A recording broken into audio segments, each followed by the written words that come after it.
বিশ্ব মা দিবসে এলো খুশির বার্তা। মা হতে চলেছেন ছোট পর্দার জনপ্রিয় অভিনেত্রী ফারিয়া শাহরিন। গণমাধ্যমে এ তথ্য নিশ্চিত করেছেন তিনি নিজেই। 2021 সালে ফেব্রুয়ারিতে মাহফুজ রায়ানের সঙ্গে বাগদান হয় লাক্স চ্যানেল আই তারকা ফারিয়া শাহরিনের।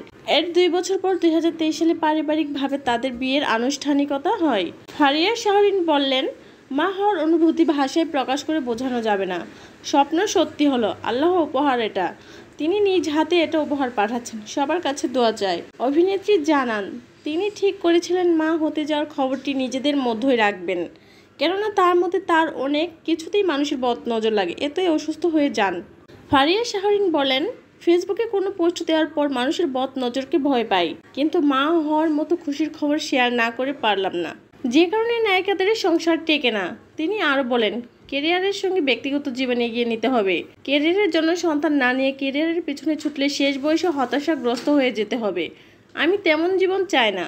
প্রসঙ্গত, 2007 সালে লাক্স চ্যানেল আই সুপারস্টার প্রতিযোগিতায় প্রথম রানার আপ হন ফারিয়া শাহরিন। এর পরপরই কথা দিলাম বিজ্ঞাপন চিত্র দিয়ে আলোচিত হন তিনি। পরবর্তীতে ব্যাচেলর পয়েন্ট নাটক অন্তরা চরিত্রে অভিনয়ে সর্বমহলে পরিচিত পান এই অভিনেত্রী।